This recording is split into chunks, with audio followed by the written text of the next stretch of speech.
Channel, Lost Histories 360 episode, EP_002, Enoch, The Forbidden Book format, landscape 1920 by 1080, 10 to 12 minutes, 1700 words voice, NUS intramural clone, Tatavo drives 2, EP_002 Largo documentary duration target, 11 minutes spoken narrator. The Ethiopian Orthodox Tewahedo Church has a Bible with 81 books.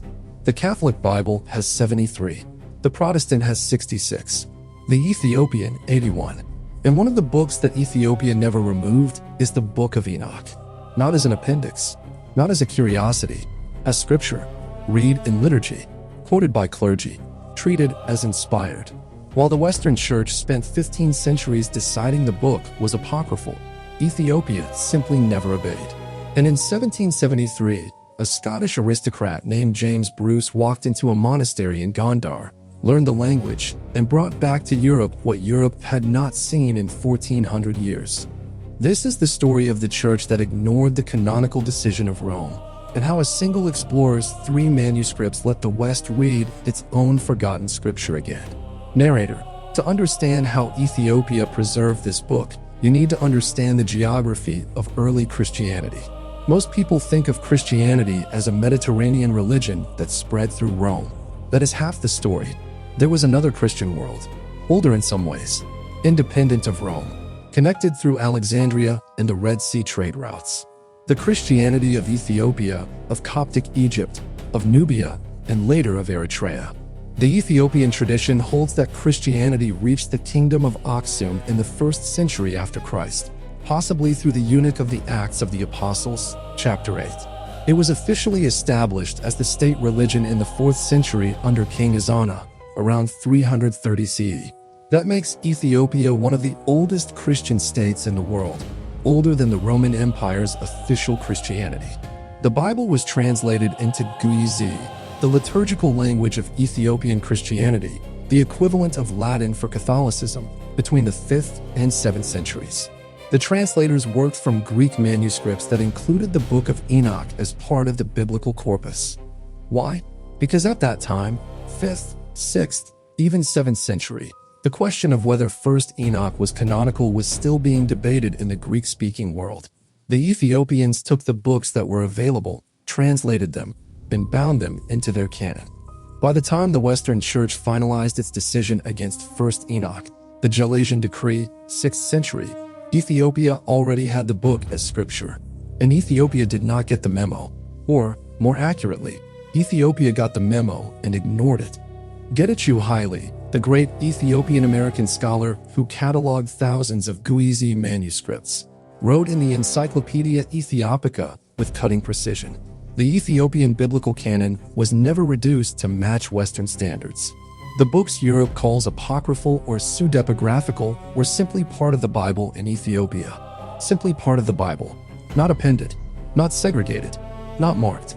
Bound between the same covers as Genesis and the Gospels. For 14 centuries, Ethiopian monks copied 1st Enoch by hand, generation after generation. In monastic scriptoriums in Aksum, in Lalibela, in Gondar, in Debre Damo. Each copy made from an older copy, each copy preserving the text in Guizi script, while Europe forgot the book even existed. And then came James Bruce of Kinnaird, born December 14th, 1730 in Stirlingshire, Scotland.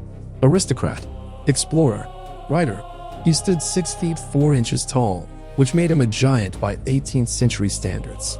He was fluent in Latin, Greek, Arabic, and eventually Guizi. He served as British consul in Algiers, where he learned Arabic and studied ancient manuscripts. And then he set off into the unknown. His official mission was to find the sources of the Nile.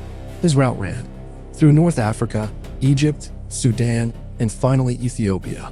In 1770, Bruce arrived in Gondar, the capital of the Ethiopian Empire. And here the story becomes deeply personal. Bruce did not stay weeks. He stayed years. He had medical training.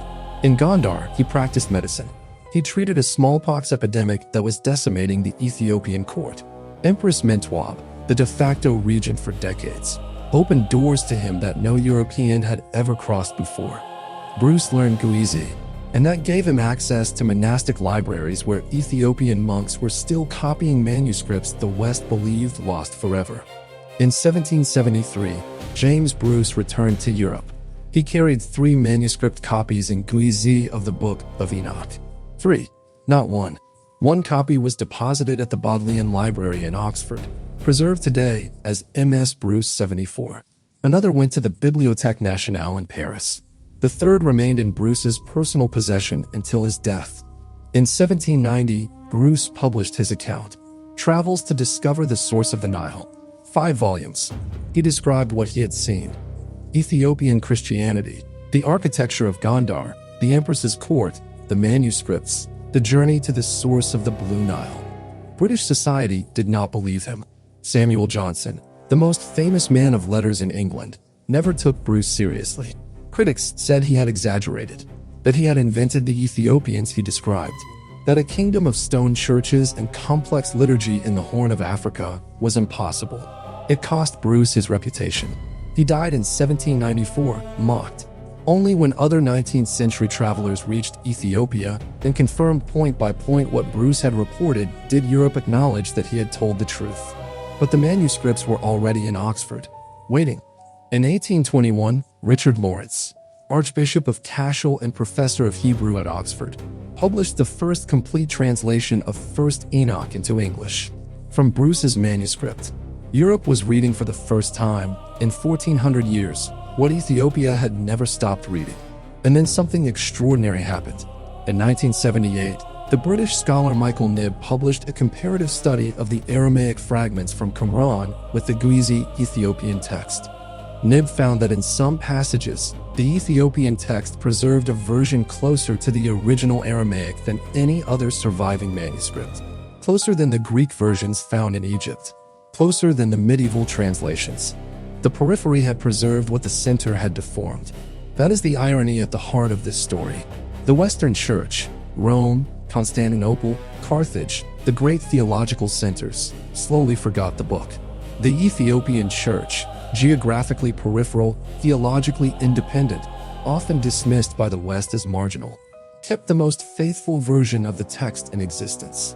1873 years after the angels came down on Mount Hermon, 2,300 years after the first sections of the book were written in Aramaic, 1,500 years after Augustine reinterpreted Genesis, the Aramaic fragments and the Guizi manuscripts agreed. A Scottish explorer and a Bedouin shepherd, an aristocrat seeking the Nile and a young man seeking a goat, separated by 174 years and thousands of kilometers. Both rescued the same book from 2 opposite ends of the world. Ethiopia gave it continuity. Qumran gave it proof. And between the two, they vindicated a church that never obeyed. Narrator: 81 books in the Ethiopian Bible. 14 centuries of monastic copying. James Bruce in 1773. 3 Guizi manuscripts. Richard Lawrence's English translation in 1821. Michael Knibb's comparative study in 1978. And the discovery that the Guizi text preserved the original better than any Greek or Latin alternative. The Western Church declared the book apocryphal. Ethiopia never received that decision. Or, more honestly, Ethiopia received it, considered it, and chose to ignore it. And because Ethiopia disobeyed, you can read the Book of Enoch today, in English, in Spanish, in any language. The book that was supposed to disappear has more readers in the 21st century than at any point in its history.